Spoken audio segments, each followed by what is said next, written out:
Hey there, everyone. Thanks for joining our webinar today titled Securing Grant Funds for Sustainable Infrastructure. I'm Nick Frank, producer at Trimble. I'll be today's moderator for the webinar.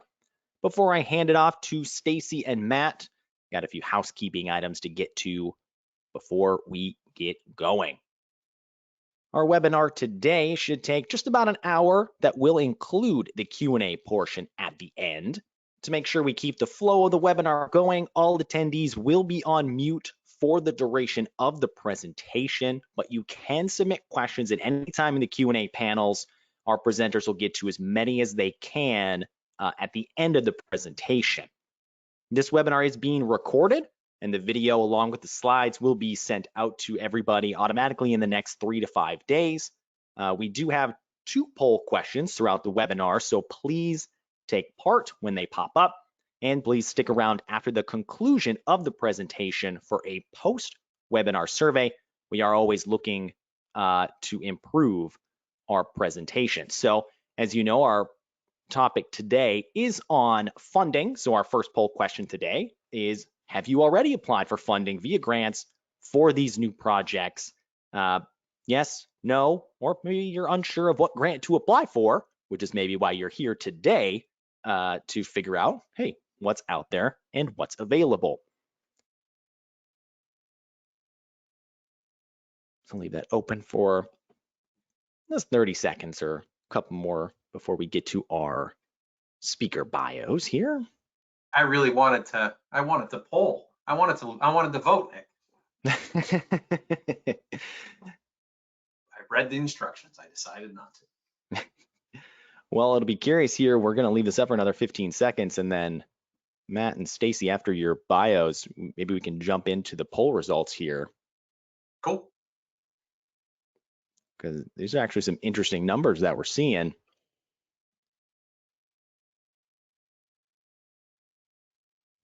All right, I'm going to close the poll here. I'm going to share the results. So Matt and Stacy, here are the results. So about 41% say no, they have not applied. 31% say they're unsure right now of what grants to apply for.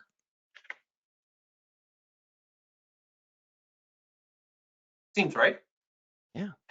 Well, then I'm glad that 31% and 41%, that's 70% are here to figure out what we're going to be talking about today. Everybody already did it. What would they need our webinar for? Exactly. So let's talk about who our speakers are today and how we're going to get to help those individuals who maybe are not sure what to apply for. And these are the people that are going to help us. As our grant and proposal professional, Stacy Maynard writes grants and develops project proposals for transportation infrastructure projects in the owner and public sector at Trimble. She monitors federal grant programs and policy initiatives related to transportation, sustainability, and innovative technologies. Previously, she worked with international trade associations in Washington, D.C., securing federal funding for market development activities in over 100 different countries, and acting as a liaison with government agencies, industry, trade groups, and congressional staff. Now, Matt Sprague is Trimble's Industry Strategy Director for Local Government and Utilities. Matt has worked with SaaS companies to establish product strategy and market fit for over 10 years.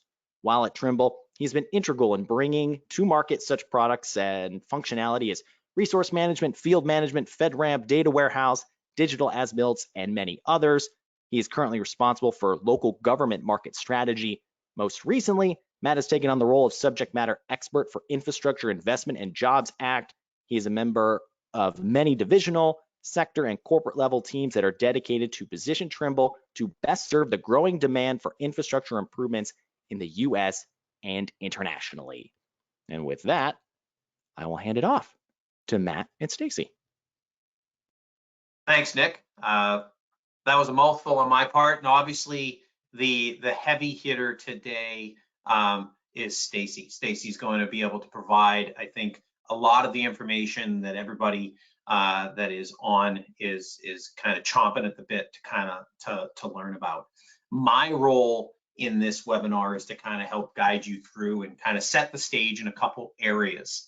So first and foremost, as we talk about what our journey will be like today, we look at really kind of the state of the industry. I'm going to be able to just do a handful of slides to talk about, you know, how we got to where we are today, why all of this infrastructure funding is so important, and how it can make a difference for all of the backlogs of projects and new projects that are being created. Then I will be able to quickly hand it off to Stacy, because she's going to really start to really show you like all the different places that you can look for these grants.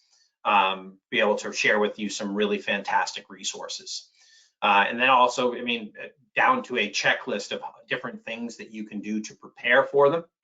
And then we're going to, then you get me back for a little bit to explore this ADCMS, Advanced Digital Construction Management Systems. And Stacy and I will tag team this both and explore some of the grant opportunities that are associated with that as well. And then lastly, in the last two pieces, we'll talk about trends in federal funding, some tips and tricks that are available to you. And then also we'll really start to highlight some of the wins that are actually happening, right? So there's been a lot of talk about the funding, but we think it's very important to show that funding is being awarded, and it's being awarded to your peers. So we'll get started. Excuse me. Go to the next slide there, Nick. All right. So actually back up one. You took away my punchline. So what got us here? All right. We're kind of ignoring the slide at hand right now. I'm not talking about why we need to improve our aging infrastructure or to provide increased amount of infrastructure for a growing population. That's kind of table stakes. We kind of all know that what we're here for in terms of that side of things. But what has brought us to the point where we need to ultra focus on how we are executing these projects in order to achieve our desired outcomes? Why are these funding mechanisms so important? So now, as I bring your attention to the slide, I'm going to say that data is not the problem, or rather I should say data creation is not the problem. We create data all over the place. We have plenty of it. So indulge me for a moment. So you're familiar with the life cycle of an asset that is shown here on the x-axis along the bottom. Planning, design, build, operate, and maintain. The x-axis might not be appropriately in size for a project, but you get the point. In an ideal world, the data is smooth and grows over time. It has high fidelity and high accuracy. Public agencies' knowledge about the projects or the assets increases in a linear fashion over the life cycle of that asset. The fidelity and the accuracy of the data about that asset grows over time. This increases the value of the information that you have. In reality, click once there for me, Nick. Data about the asset doesn't grow. It gets lost and then needs to be recreated for each phase, causing handoff challenges and extended timelines. In fact, I talked to some of agencies out there, and it's not that the data is not there, it is lost. And some of them refer to it as dark data. It's on a hard drive in a closet somewhere. The contractor has it and they don't have the ability to get it. They could take the time to search and find it and then import it into the next system of record that they're utilizing for the next phase of the project. But they really find it's just easier to recreate that data. At each phase of that life cycle, there really is a big step backwards in productivity because of that. The information needed by the teams, it's just not readily accessible. Most of the organizations we talk to tell us that there are huge disconnections between all of those phases. You keep going, you got ahead of yourself there, Nick. Many leaders of those public agencies share that these are entirely different departments and they don't even share information as effectively as they can. So really, like, you have external stakeholders that need to share data, but sometimes it's even the internal stakeholders that struggle. So there's an anecdotal story here in terms of the the poor data situation. Puget Sound Transit expansion took delivery, so that when they finished that project, they took delivery of over 10 terabytes of data on a hard drive. In addition, there were 3 shipping containers of paper as-builts.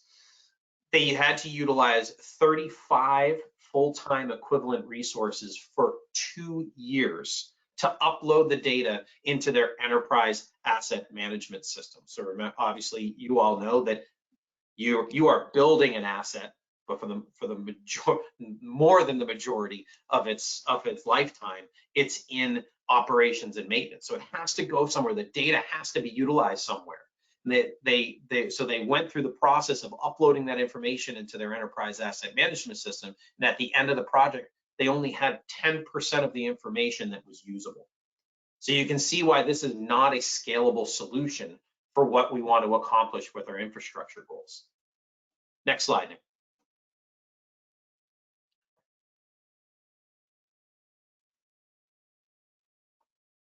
The good news is we're not starting from ground zero. So that whole problem that I just outlined and the need for digital transformation, we're not at ground zero. You're all here today with the intentions of learning how to find new funds for the infrastructure projects and utilize a portion of those, potentially utilize a portion of those funds to accelerate your digital transformation. So many of you begun that journey. So we polled about 92 of your peer organizations. 51% indicated that the reason why they kind of went down this path of digital transformation is that they needed to replace aging technology. But the next two are, I think, are more in line with the fundings. So 28% indicated they had new funding and therefore increased project load. So they are not going to be able to execute on the increased number of projects doing it the same way they had been done in the past. And then 21% said the organization's compliance, or even the compliance related to the funding that they're receiving, required that new, more efficient digital ways were needed to be done. So at the very least, I believe that most of you fit in the latter 2 data points in terms of where you are in this journey and why you're potentially going to look at digitally transforming your organization. So that kind of sets the stage a little bit. I'm going to hand it over to Stacy now, so we can begin kind of digging into all the different funding opportunities that'll help lead you down that path. Great. Thanks, Matt, for that background. And now the part of where to find all that funding so you can help along your digital transformation. And of course, everyone is familiar with the bipartisan infrastructure law, and the opportunity that's presented to all of us it's a transformational, once in a lifetime, we hear, opportunity, with over $32 billion available just for fiscal year 2023. And this is also including some of the additional funding that came out of the Inflation Reduction Act as well. So with all this money out there, we're going to try and help local governments and try to get some of this funding. So we'll walk through on our next slide where you can go look for these opportunities. And we'll be sending a copy of this presentation so you will have access to these links as well. And the first one I wanted to highlight was build.gov, which is a White House intergovernmental agency site. And it's a good resource for finding information about the current funding opportunities. It tends to not be updated as frequently as we would like, so hopefully that will improve in the future, but the last big update was February of this year, so the information is current and useful. So it has a maps dashboard that you can look if you want to just visually take a look at some projects and awards that are in your communities. And it also has a no foes to no section, which gives you a time frame for taking a look at what funding opportunities may be coming along in the future. There's also some documents that highlight specific opportunities for local government. It's a bit hidden on the site, so I will probably add that for you as well, but it's under resources and open funding opportunities, and there's a document that may be helpful.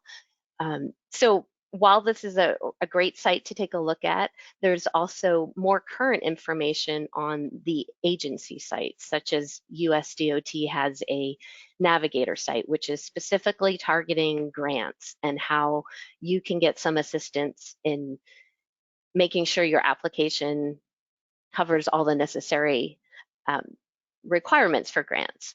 So the one that is kept more frequently than bill.gov is the key notices of funding opportunities. So that's updated, and it's a great resource for you to plan how you're gonna, what grant programs look good to you and which ones you should target. So you can start preparing early and be ready for when the notice of funding opportunity is released. Another important site that gets overlooked within the Grant Navigator site is the Technical Assistance Resources page. We're going to take a look at that after I finish this slide up, and so I'll kind of walk you through how you can get some targeted information for the specific programs you're interested in. So finally on this slide, the last one to talk about is the Federal Highways Administration site. You can find a funding matrix that outlines some of the discretionary grant opportunities, and within the matrix, it's a good visual to see what areas of a project can receive funding. So I suggest you look there. The second one is also program fact sheets for all the many new programs that were introduced under the bipartisan infrastructure law. These are usually just 1 to 2 page sheets, so they give you just a small amount of information that you can look at and decide, is this program something that might fit my project needs? So I would advise you to start looking at some of those and matching it up. And if you do find a specific program, I would advise you to go to the actual agency site, like say you're interested in a Protect discretionary grant, and you can subscribe to the listserv where you'll get notices for these NOFOs that come out, including if there's any updates, because often the agency will release the notice of funding opportunity, but there might be an amendment that comes out later. So if you're subscribed to the listserv, you get all that information, plus you get information about webinars and updates to frequently asked questions. So it's really a good resource for you. You don't have to go out and search for that web page again and find the information. They'll be sending it to you. So moving on to the technical assistance resource. This is the one that's found under the DOT Navigator site. And as you can see, it has a drop-down menu, and you can select local government and then what resource type you want. So say if you do want a grant, you could select grant and then what transportation mode, such as highway. So it's a great resource to take a look at and narrow down some of those programs you're interested in. It also gives you access to some of the toolkits that are available and just some of the more details on these programs. So I suggest looking here as well, because it does provide a lot of information that's easy to filter out. So now here's a good part to transition to. What can you do now to prepare? So I've given you the information on some of the resources you can take a look at to learn more about the specific programs. And now we have a checklist that I'll walk through with you, and that will give you an idea of how to start gathering the information you need so that when that notice of funding opportunity for your grant program comes out, you'll already have some of these steps taken care of. So the first one would be to make sure that your project is on your transportation improvement program or your STIP for the state. That's always an important element in order to receive federal funding. And then moving on to when you're actually looking at a grant, they have 3 basic pieces of information. You have your narrative, you have data to support your narrative, and you have your budget. And what you're going to try to do with your grant application is to tell the story of why your project will help solve a problem in your community, and also how it aligns with the priorities for the U.S. Department of Transportation. So it's really important to make sure that you're taking a look at those priorities and how it matches to your program so you can show those linkages. That's becoming a very important part of the whole process. So for safety, there's obvious safety statistics you have, and you can easily pull some information. Certain grant programs actually direct you to certain databases to look for this information, so they will guide you on what specific safety pieces they're looking for. The next area is transformation and innovation. And this one aligns perfectly with the innovative technologies that we offer for projects and project delivery and digital transformation. This is always an important topic to include into your grants, because what the federal agencies want to see is, if we give you this federal funding and you go ahead and do some of these projects, how is it going to help you be innovative? How will it help you gain greater efficiencies? And so this is the importance of detailing that innovative technology. And as many of you know, equity is an important topic that really does play into your applications. There's the Justice 40 initiative, which is a whole of government approach trying to show that the federal funding that's going into these programs is achieving 40% of benefits to communities that are historically disadvantaged. You also will be looking at, a lot of the grants have mapping tools, so you can see if the project location will be in an area of persistent poverty or historically disadvantaged community. Those give you quite large advantages in the application process, as we've seen. So it's important to take a look at those mapping tools and make sure you're accessing the correct tool for that grant program. And this is all laid out in the notice of funding opportunity, as well as the web page for that particular grant. Another area to focus when you're looking at equity is workforce development. Not just the jobs that your project may create, but also how can you train workers in your community? How can you help with those wraparound support services that your community may already be offering? How can that align to help with this workforce development effort? And then climate and sustainability is also another big priority for these programs. And of course, digital technology offers you those ability to have more efficient projects, less rework on your projects, less waste and pollution. So this is a great tie-in that you can make on your applications. It also allows you to have the opportunity for better asset management. Oftentimes you might hear the federal agencies talk about the importance of future-proofing your assets. So if we give you this funding and we expect you to use it for your assets and improve them for the long term, not just for that particular project, but how can you manage your assets down the line?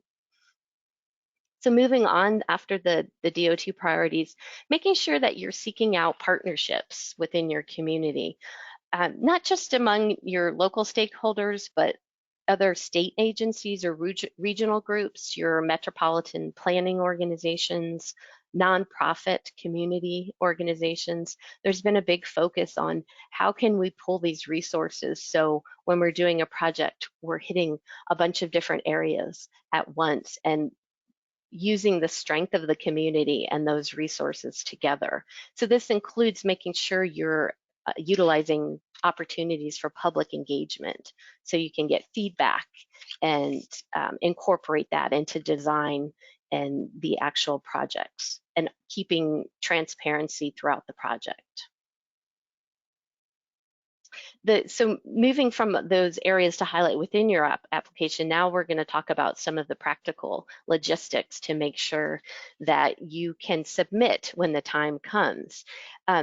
Every entity should be registered in sam.gov, and that will provide you with your unique entity identifier number, and that's UEI. And sometimes it can take weeks to register. So you want to make sure that you're already registered and you have that unique entity identifier number. So that's the first part of the process. The second part would be then to make sure you're also registered and able to navigate in sam.gov.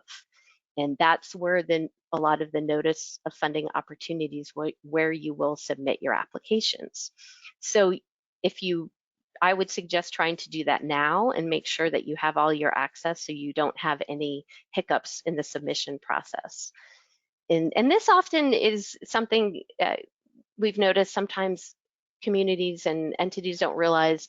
Maybe somebody was registered at one point, but perhaps they've left or they're on vacation. So making sure you know who has access and that you can get into the system is also an important element. After you do all that hard work, you want to make sure you can submit.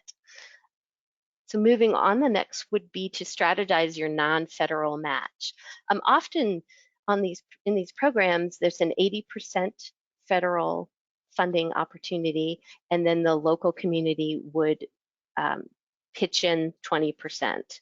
But there are many opportunities that have come out where you can lower the matching percentage, so it can even be lower than the 20%.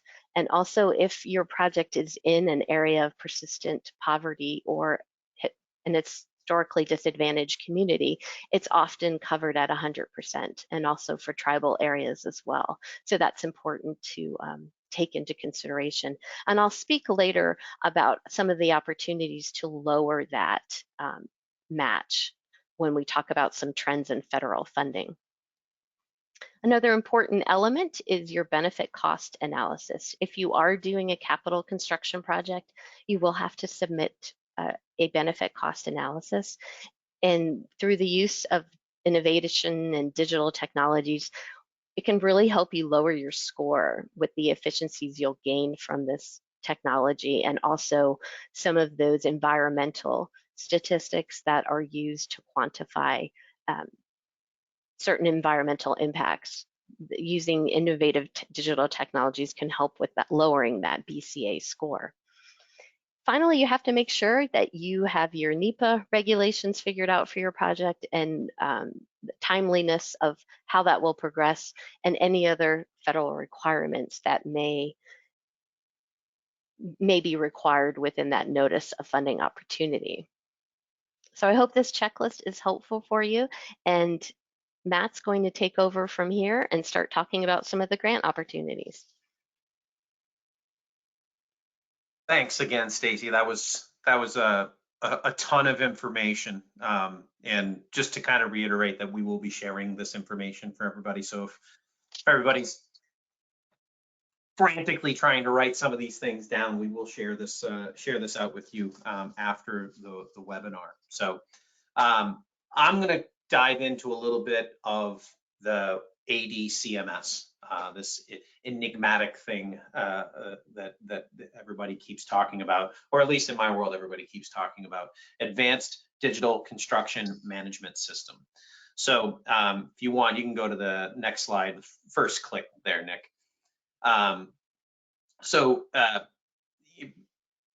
Before we get into the ADCMS, the Advanced Digital Construction Management System, which comes directly from the Bipartisan Infrastructure Law, I want to kind of explore why it exists. Like what has happened to get us to the point where something like this is necessary, where the government is actually incentivizing and creating programs to try to drive towards this digital transformation.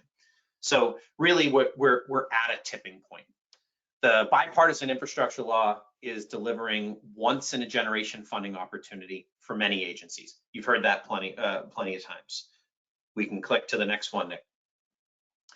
According to a survey by Dodge Data and Analytics, 85% of owners are anticipating a significant increase in project and work order volume over the next several years. So I think that's an important part there, is not only project volume, but work order volume. So not only creating the assets, but maintaining the increase in assets. The volume is increasing.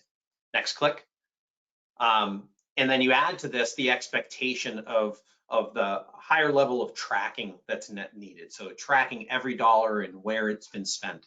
The funding tracking expectations will also reach an all-time high. Next click. So to deliver on the increased projects and reporting expectations, agencies will look to hire but they're competing with engineering and construction firms who are paying top rates to attract talent. The shortage of workers is hitting public agencies like yourselves quite hard, just as many seasoned professionals are also starting to reach retirement age. Last click. So the bottom line here is this chain of circumstances moving from left to right is increasing the risk that public agencies will not be able to deliver on the expectations. Improving productivity through digital transformation is now an imperative for public agencies. So I'm going to repeat that. Improving productivity through digital transformation is now an imperative for public agencies. Next slide.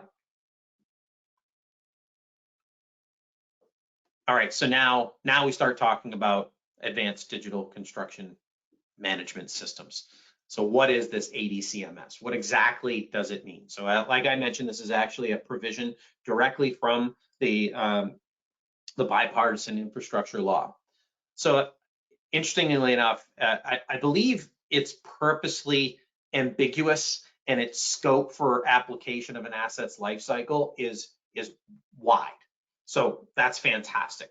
So for example, directly from the bipartisan infrastructure bill, the $100 million funding is designed to, and this is coming directly from the bill, to promote, implement, deploy, demonstrate, showcase, support, and document the application of advanced digital construction management systems, practices, performance, and benefits.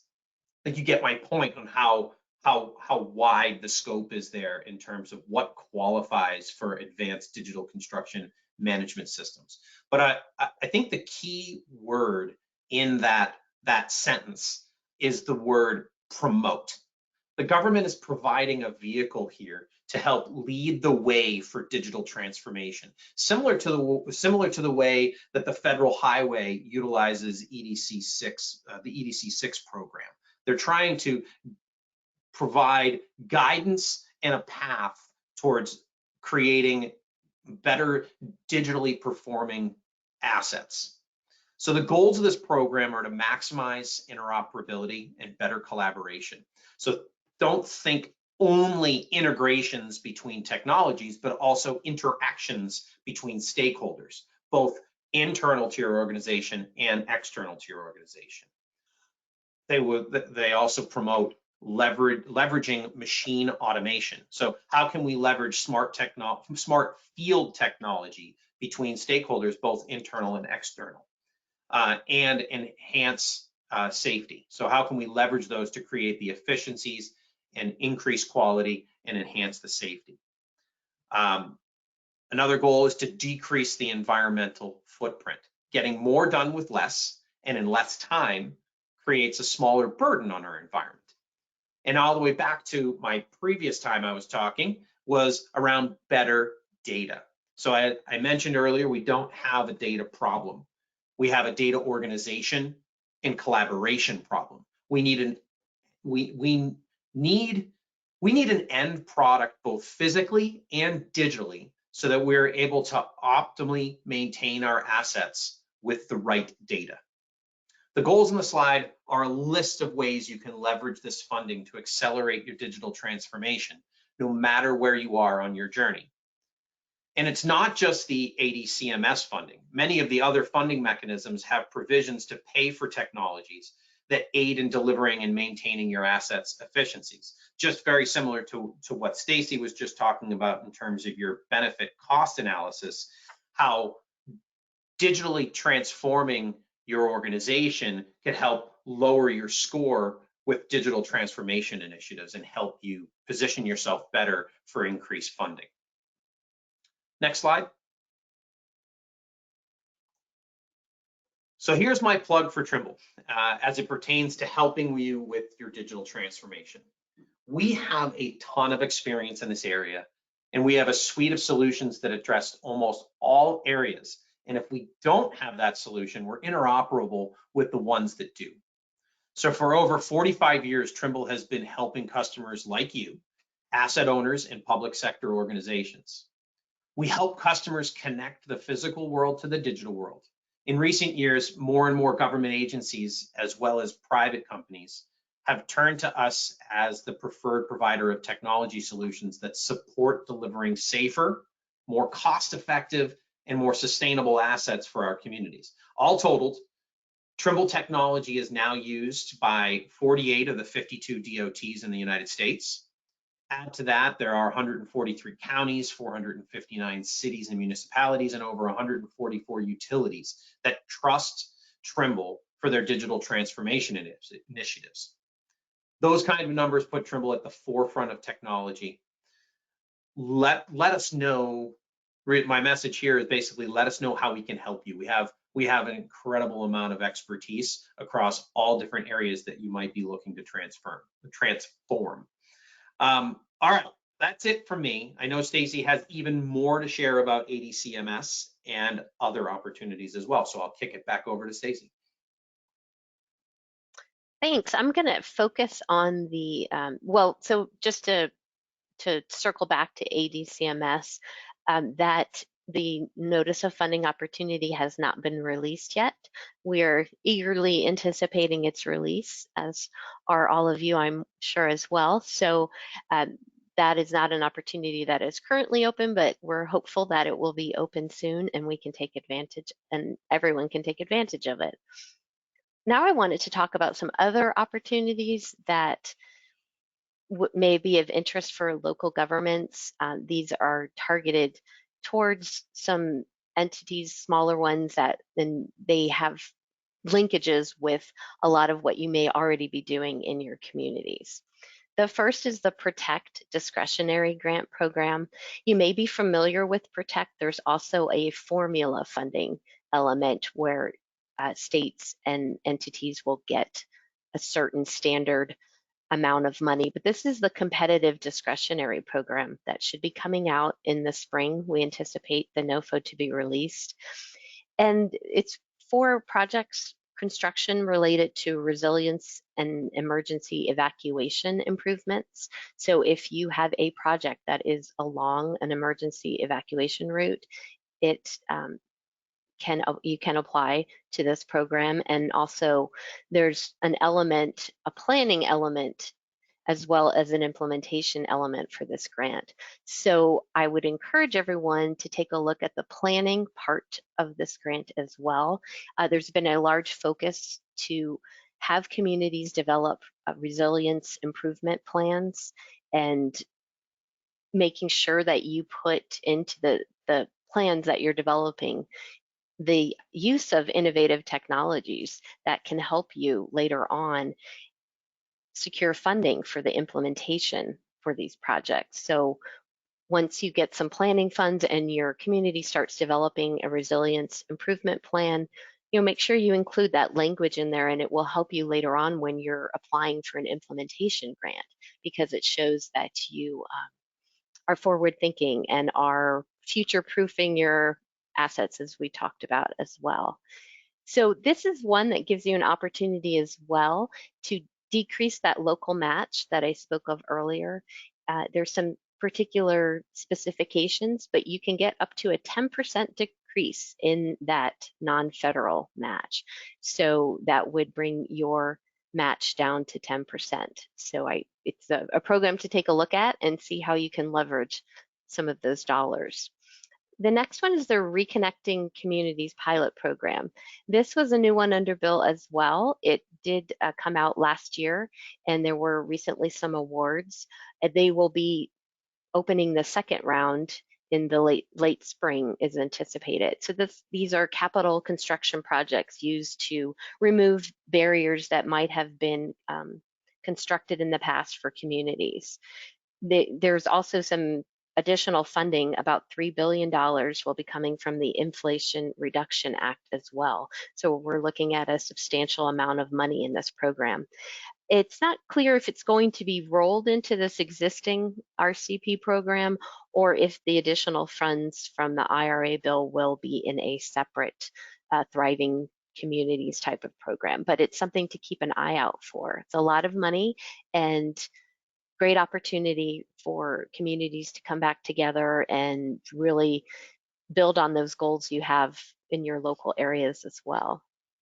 The next program is the Safe Streets and Roads for All program. This is also one that was new under bill, and awards were made recently for this too. So this has two elements to it: planning grants and implementation grants. The next round is expected to open up in April of this year. So we're hoping that takes place. It was this one I really wanted to highlight for smaller local communities because the USDOT did a great job of having templates available, and they're pretty easy forms, especially for the planning grants. And this is similar to what we spoke about previously with the Protect discretionary grants. It's to start working on these safety action plans and get some language into these plans that will help you later on for your implementation grants, and how you can use technology to advance your safety goals and to improve your efficiency for managing your assets that relate to safety. They did set aside $200 million from the Safe Streets and Roads for All funding that is going to be rolled out into a new demonstration program. We don't have any details on it, but it's an exciting opportunity when you do these demonstration programs for communities to embrace new technologies and try to see how they work and how they'll help with your safety goals. So I wanted to highlight these programs since applications are more targeted towards local governments, and especially the Safe Streets and Roads for All. It was a pretty simple application compared to some of the larger programs. So I guess that's another important part to mention, is so many of these new grant opportunities have changed and been streamlined, trying to help smaller communities be able to apply for these grants and take advantage of these opportunities. So it's very different than it was in the past. So I encourage you to research some of these grants and make sure that you're not missing an opportunity because of how complicated they were in the past. And that should lead us into trends in federal funding. So speaking of, I mentioned streamlined grant applications and also templates. There's been a big effort for that, making it very easy. There's also multiple webinars that these agencies have conducted, and they often post the webinars, plus the slide decks are posted after the presentations, and they're quite helpful to get some targeted information. They sometimes break them out into local government presentations, tribal resources presentations. So if you're in one of those situations, it really helps to have a more targeted presentation for you. Also, I mentioned earlier about the technical assistant resources that are available. So that is another big effort that we have seen, as well as some of the programs like the Environmental Protection Agency. A lot of their grant opportunities, they are pushing towards these technical assistance centers that are going to be spread out throughout the different regions based on the EPA region, where potential applicants can actually go and get assistance. With a local community nonprofit organization can help you with these applications. So there's even just many different ways now to get some hands-on help for applications. The funding for evaluation and reporting of data. So what has been happening in a lot of the notice of funding opportunities that we've seen is that they're including a certain percentages of your project budget can be used for software and technology for the evaluation and reporting of data. And so it goes hand in hand with the government's focus on data-driven decisions. So in order to promote that these projects and these efforts are all driven by data, you're able to include a certain percentage of your project budget for the reporting of data. I mentioned earlier some of the opportunities of expanding the use of federal funds to offset the local matches. So we talked about, in particular, the Protect discretionary grant already. also with the Reconnecting Communities program, they gave an opportunity for different other federal funds that a community may have already been awarded that could be applied or stacked to on top of your federal funding award if you did receive it for RCP. So then if you were at 80% and you had some additional funds from some other specific programs, you were actually able to stack that money. Another interesting application in the RCP program was if your project was not successfully awarded any grant money, they did give certain projects, it was called the RCP designation, and then that would advance a project for another funding opportunity that your project would be raised higher in the evaluation process because you had already gone through that vetting in the RCP program. And so with that designation, you would be considered to have less of a review in the next grant program. And just to be aware too, just remember if you're in an area of persistent poverty or some part of your project is in that area or historically disadvantaged community, the federal funding often covers 100% of that. So that is something that really can help with advancing your project. And regarding the ARPA funding, any American Recovery Plan, Rescue Plan, funds that are still remaining in your community, the Department of Treasury, which administers the ARPA funds, expanded recently the uses for transportation infrastructure projects. So you can use some of that money to actually help aid in some of your construction projects. So I recommend that you take a look at the guidance at the Department of Treasury's page, and it gives you an opportunity to get up to 30% of the total fund amount and use it towards these construction projects. Then finally, regarding partnerships and collaboration, we spoke about it earlier, that important effort regarding metropolitan planning organizations, becoming involved with those and knowing what's going on in your MPOs that you may be connected to, as well as industry and nonprofits. When you're doing your application, if you can show that you have some collaborative efforts, even if it's just public engagement or you're working on different aspects of planning, it definitely helps your application move forward.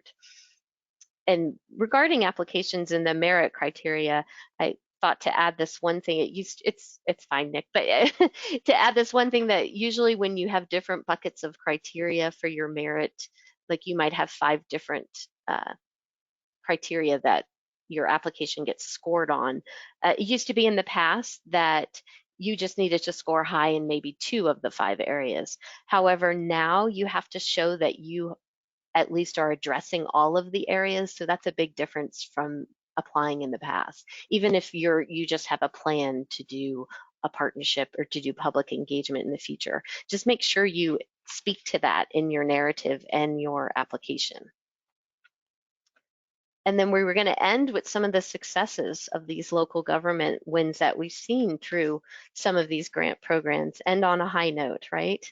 So for the Safe Streets and Roads for All program, Modoc County in California was awarded $12.9 million, and their programs were to help on 2 highway corridors in a rural disadvantaged community and also connecting to some tribal areas. So they were able to score a significant amount of money in that program to help with their safety improvements.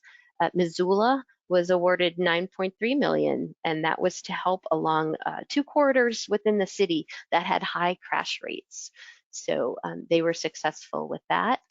And on the MPO side, Broward MPO in Florida was awarded $5 million to help develop a regional safety action plan. And this is where local communities, you should be aware of what's going on with your MPO and how you might be able to get rolled up into their safety action plan as well. That does help with your application process. And regarding the Reconnecting Communities pilot program, Tampa received a large amount of $5.4 million to reconnect downtown Tampa and its riverfront. So we can see that it's not just larger areas, but small areas or cities and different local communities can get money in these programs. The emerging USDOT Emerging Projects Agreement, this was a new initiative announced recently that between the city of Austin and USDOT. They developed a strategic partnership that will allow Austin to take advantage of some innovative financing through loan programs that are typically used, like TIFIA programs and different programs, and also some innovative delivery practices. So there's a lot of different elements that are being brought out in the federal government. So it's great to just be aware of what's happening. So if there's an opportunity that may be different than what you're used to in the past, to take advantage of that, as we're seeing a lot of creative and innovative ways to help get this funding from the federal government down to the local level so that we can get these projects up and running. Oh, and I guess we're at the question part. Yeah, awesome job, Stacy and Matt. Before we do get to, let's let Matt and Stacy take a quick breath here. We're going to launch another poll. So after today's presentation, which grants do you believe make the most sense for your organization right now to apply for? Couple options up there. We'll just leave that up for a little bit. If you have questions, feel free to put them in the Q&A panel, and Matt and Stacy are going to get to as many as we can. We'll start with this one. We'll open it up to either you, Matt, or Stacy, whichever one wants to take it. This is a more technology question, so this one might go towards Matt. There seems to be a lot of options for which way we can go to adopt new technology. Is there a set roadmap for what makes sense to do and in a particular order? It's a loaded question.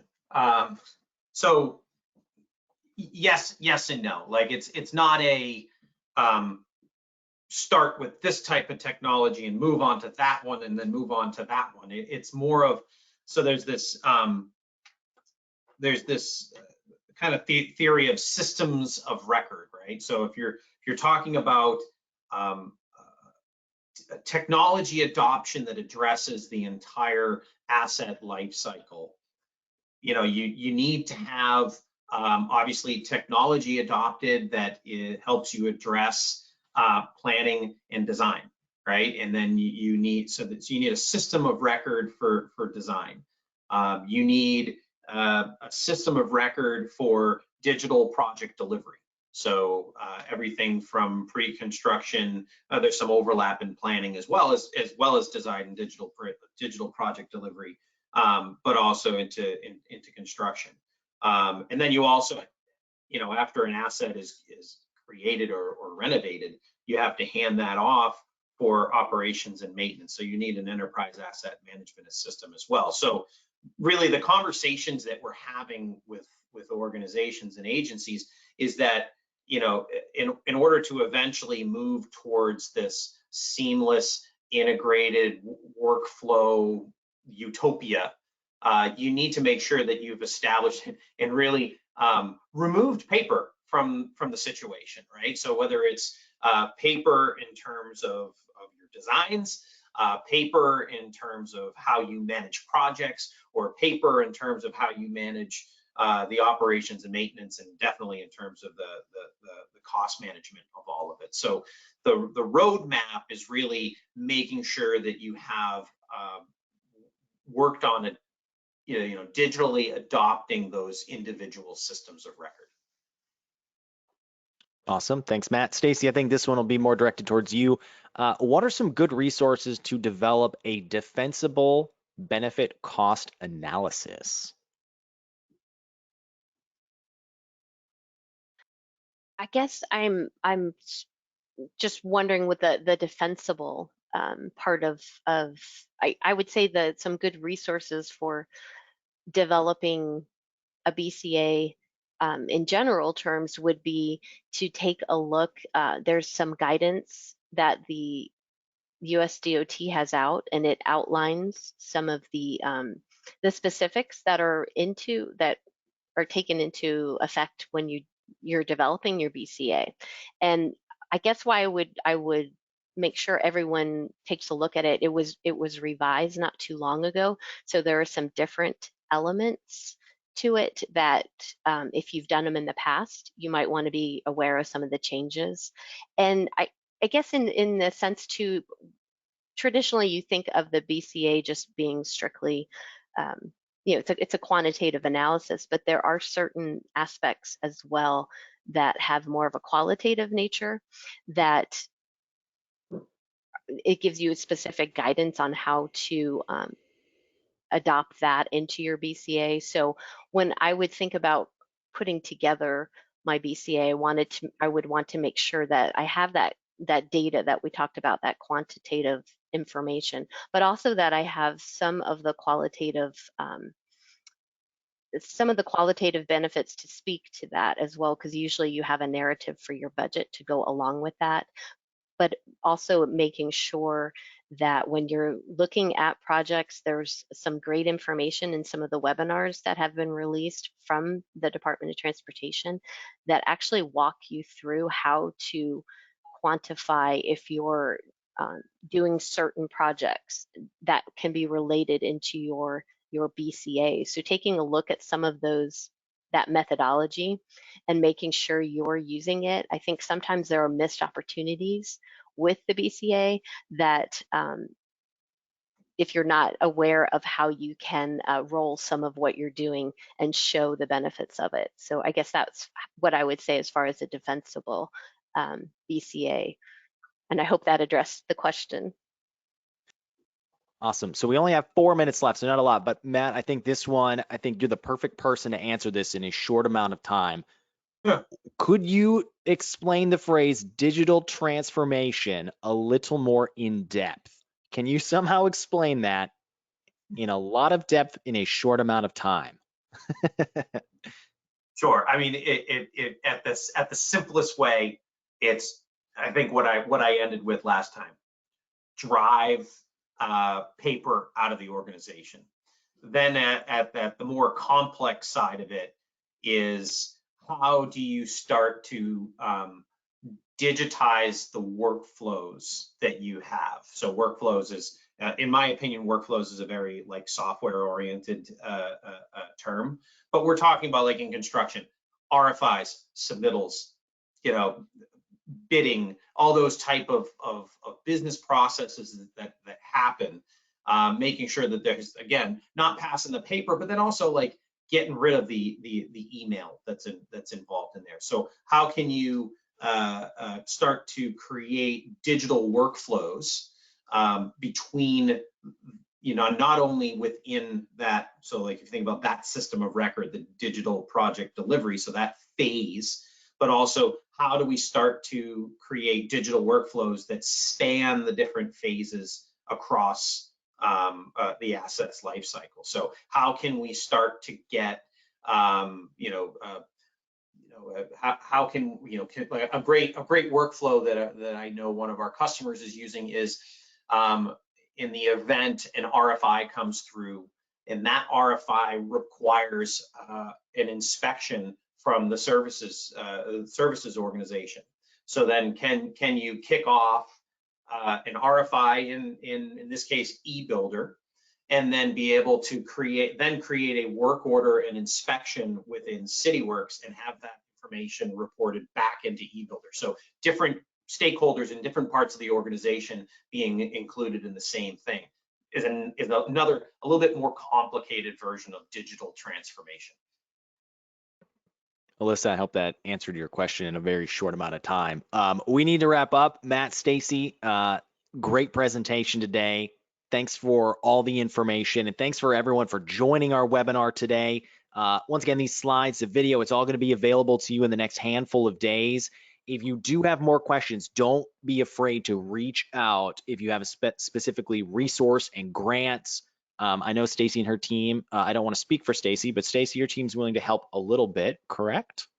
Yes, I was just going to say, please feel free to reach out, and we are, looking forward to seeing how we can help you in the grant process. So we welcome welcome your input, and we look forward to seeing how we can help you get some of this grant funding. Awesome. Well, thanks again, Stacy, Matt, and everyone. Please stick around. There is a post-webinar survey. Please fill that out, and if you have any additional questions, reach out. Thanks again. Have a great rest of your day, and join us for our next webinar coming up early next month. Thanks, everybody.